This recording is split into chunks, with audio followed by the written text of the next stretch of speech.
together, noble chin. Wipe off that gloomy mask of tragedy. It's not just... Oh, stop, he says, stop singing, please. Who's your favorite?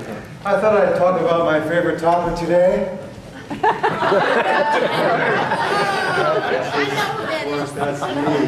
It's an older shot. Poor Maureen had this over her bed for the whole time we were at the house. I put it up there as a joke, and of course, used nails, couldn't take it off, take it down. And then we finally opened up our pictures this weekend, and we took it down. And I said, honey, nobody can replace me, baby. You know that. Not even this big peace flag we got up there. This is the noble chin, right, for the embodiment that we're in. This is your face. This is our happy little face.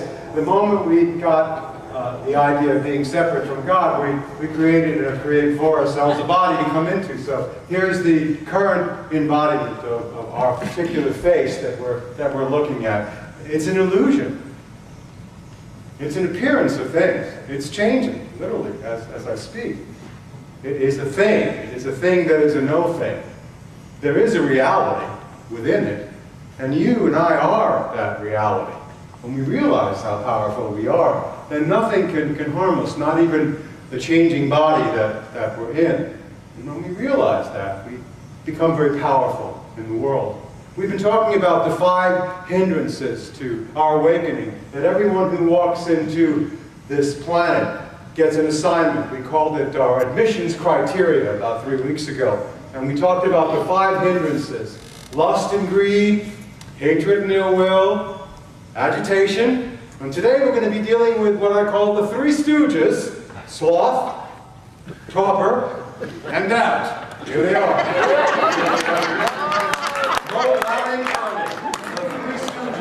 We all have a degree in following those 3 Stooges, don't we?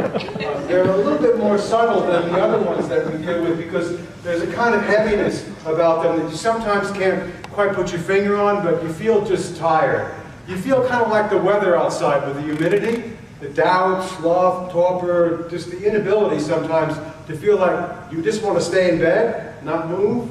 That's sloth and torpor. It's one of the more subtle ones that everybody here in this room deals with. I just don't have the energy that I used to have. And so we're given wonderful teachings to help us see when that shows up in our lives. And the way it can show up almost at a flick of a bic. We can be feeling good one moment, and in the next moment, sloth and torpor and doubt just come over us. And it's about our thinking changes.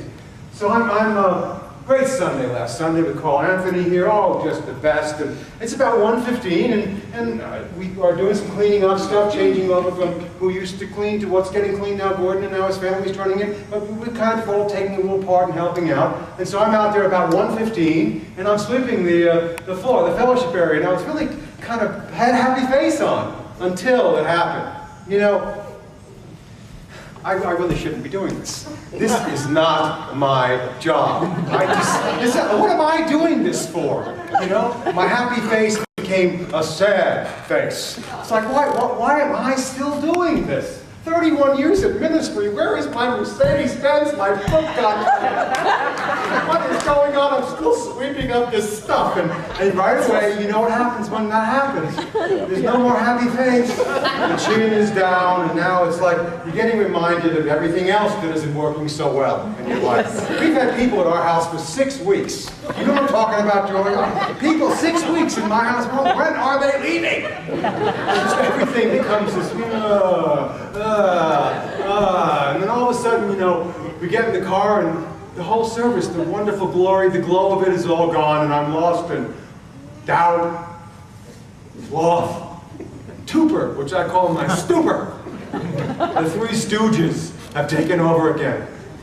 When we were, you all know what I'm talking about, when we were hanging out with Carl Anthony a couple of years ago, he's been at our house for a week, we were talking about when we were all together about 2 years ago, and we had these incredible big things happen in our life. For Carl, it was the end of a relationship that was very difficult for him. And it threw him into huge doubt about who he was, who he thought his relationship was.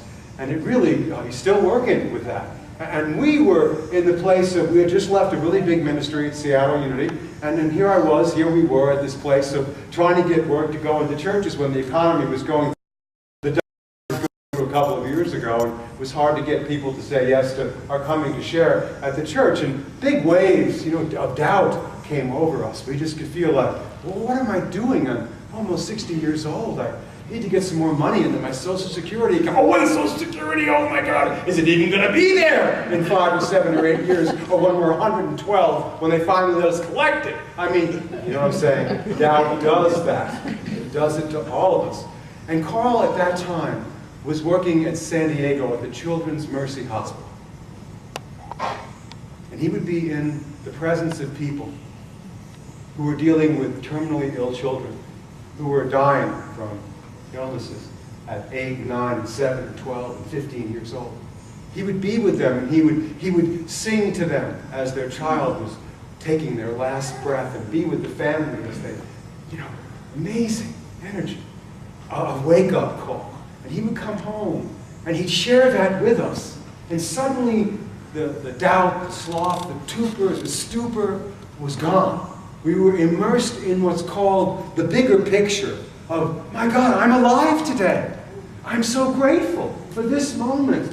Never mind my small, little, petty differences. Never mind the little piles of nonsense that I get swept away with every time. There's something much greater going on. And all of a sudden we were catapulted into a bigger picture of the gratitude and gratefulness we each have for being alive. Don Juan said to Carlos Castaneda, "You don't have time, you fool. Whatever you're doing now may be your last act on earth. There's no power which will guarantee that you're going to live more than 1 minute. You have no time, my friend. None of us have time. So stop wasting time on things that don't matter." And all of a sudden, you get bigger. Something changes. Relationships are a great tool for us to feel when doubt takes over. Because everyone who's in a relationship with another human being with flesh on has moments when you doubt whether she's the right person. Whether he even should be here. Whether you had the right parents.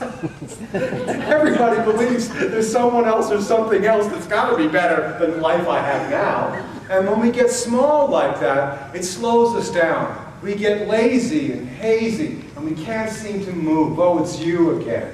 You saying this and me saying that, and we get all stuck in our smallness, and we forget the bigger picture until something comes along and shakes us out of that. Some situation makes us bigger than the presenting moment, and we get swept up in the arms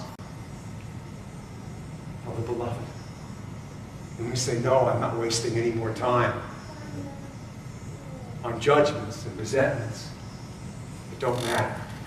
We stay connected to what is important. He says this so beautifully, and it's in your lesson summation. If you don't have the book, you'll be able to take this home with you. He says, try this simple exercise. When you awaken each morning, ask yourself these questions. This may be my last day on earth, or the last day for someone I love. How am I going to spend it? What am I going to do? What thoughts do I want to fill my mind? How am I going to treat people? Do I want to be loving or angry? Generous or selfish? If this is my last day on earth, how do I want to live? Who do I want to be? What do I want to say? And what do I want my loved ones to know? Not tomorrow, but now. Now, this brings you back into the moment, and it takes you out of your sloth, torpor, and doubt by awakening you to who you are. So he gives us, along with that wonderful lesson in staying in the moment and being grateful for what you have and knowing this is your last day on earth, 5 things that we can use to help us get through the 5 hindrances. Wonderful teachings and practices. The first one, thank you, Michelle, take a look at that, is give them away. Sometimes I can't do it. I don't have the energy to deal with the pile and the mess. It just seems like it's overwhelming. I just don't know what to do with all of it. I can't clean it up myself. And he says, give them away. Offer them to your teacher and the teachings. For me, someone who I've always been able to do that with is my relationship to this face called Jesus. I'm a Jew for Jesus, by the way. I got introduced to Jesus, mystical, metaphysical Jesus. Not Jesus of separate, different from me, but Jesus, my elder brother, who shows me the way, the truth, and the light to who I am. The Jesus, the consciousness that says, don't hold on.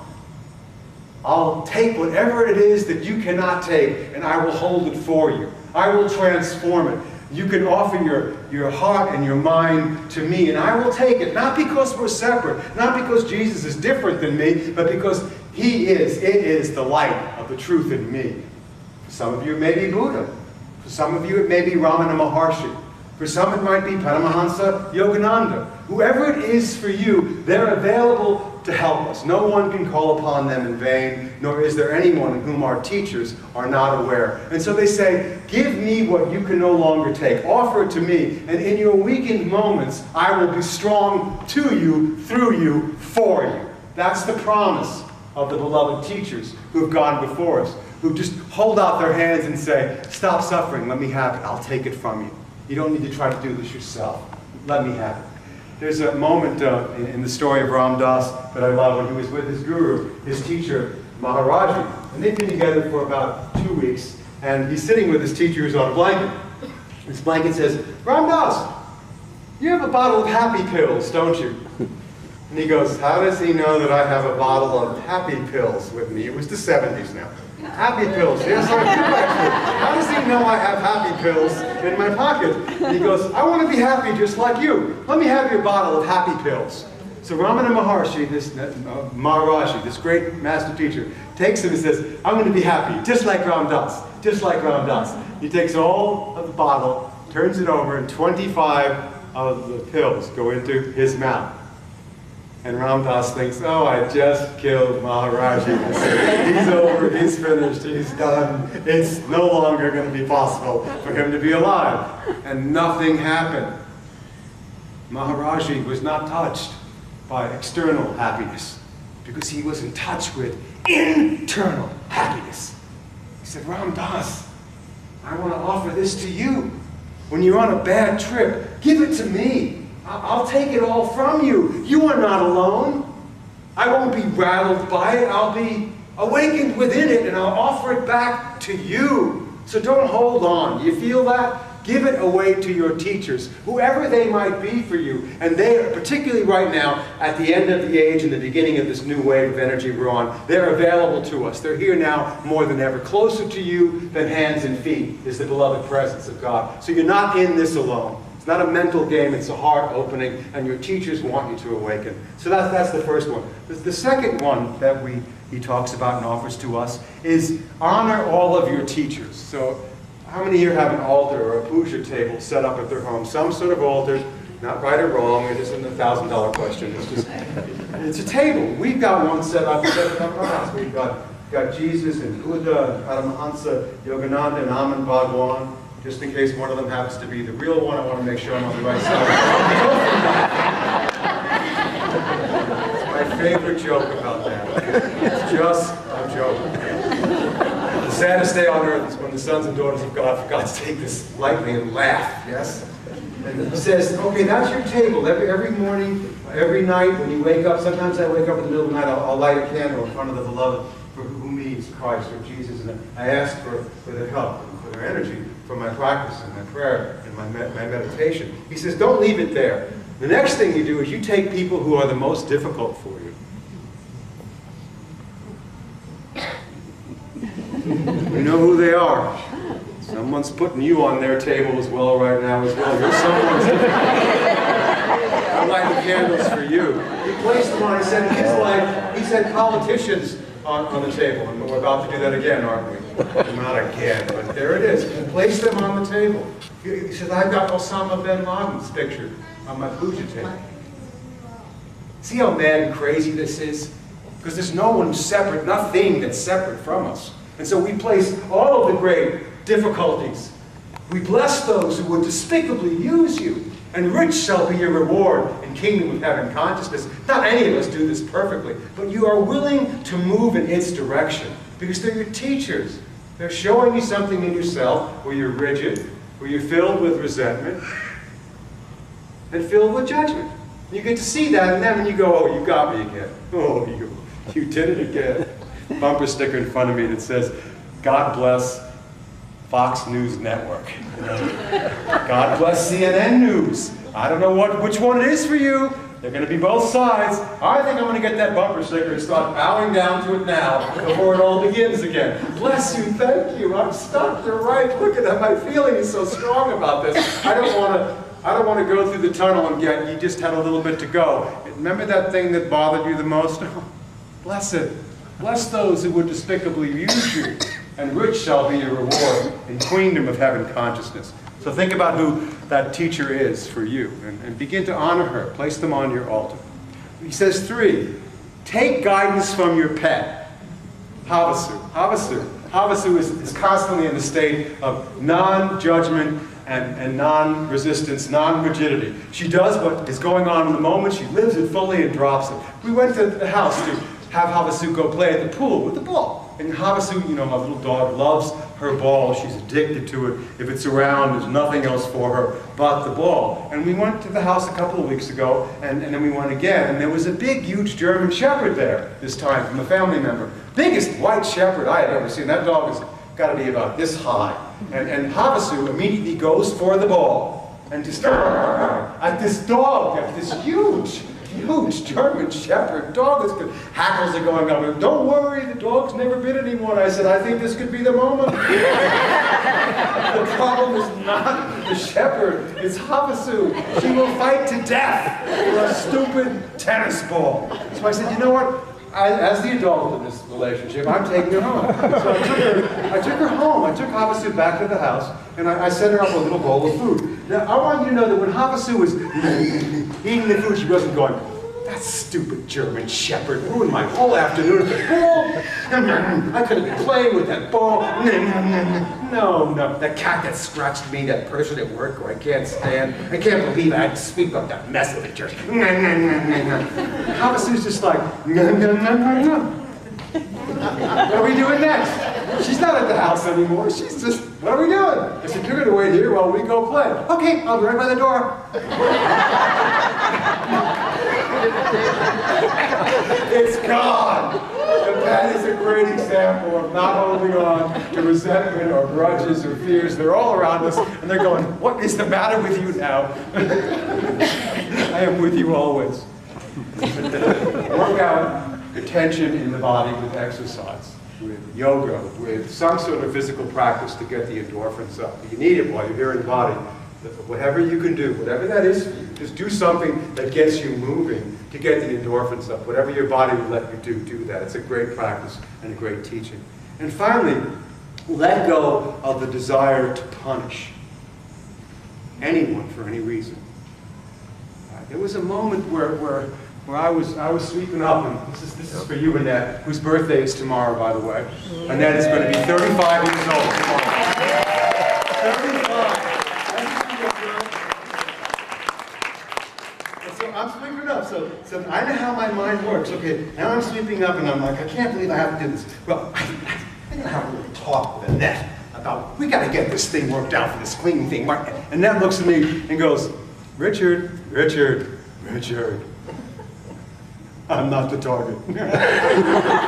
It was, remember, it's so beautiful. She smiled and went, it's all going to be fine. Of course, now it's all fine. The place is getting clean. It's all fine. You know, do you feel that? No punishing.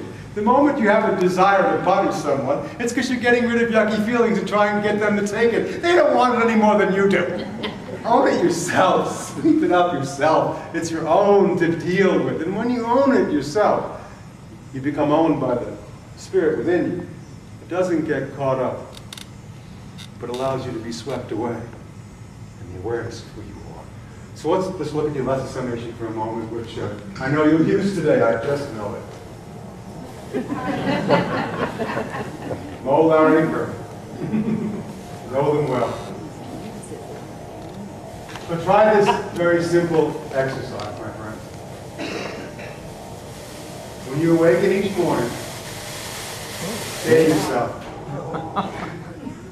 this may be my last day on earth, or the last day for someone I love. How am I going to spend it? What am I going to do? What thoughts do I want to fill my mind with? How am I going to treat people? Do I want to be loving or angry? Generous or selfish? If this is my last day on earth, how do I want to live? Who do I want to be? What do I want to say? What do I want my loved ones to know right now? So, sweeping up the mess that is your life, you can't handle it because it's just too much. Give it to your teacher and the teachings, and they'll gladly take it, consume them for you, and bring you a dose of happiness in return. Honor all of your teachers, the easy ones and the difficult ones. They're all showing you something about yourself. They're a perfect mirror for what you need to learn in the moment. Take guidance from your pet. They're mostly wagging and smiling. They always are. Stay in the moment. Don't be rigid and stuff. You need to work out tensions with exercise. Do that. Get the endorphins running. And let go of the desire to punish anyone for any reason. And then what happens slowly as you do the practices is you have days where it feels like Richard doing Richard again, thinking he's a something and a someone important. And then there's my teachers and the teachings, which seem sometimes very far away from you. But as we keep practicing the blessing, the teacher and the disciple come together. And on a good day, you can feel her and him all around you. Blessing, pouring forth the gift of healing. And then when it's really a special good day for you, the two faces merge as one. And you become the voice, and the heart, and the presence through which heaven is made known on earth. And then when you meet the three Stooges, Sloth, Torpor, and Doubt, you don't get in the middle of their mayhem. You laugh, you bow, and you offer instead the teachings and the teachers to others. For this you were born. For this we came into the world. When you face yourself, see yourself as you are. You see that face in all others. Enjoy your practice, my friends. We're bringing heaven on earth. Namaste.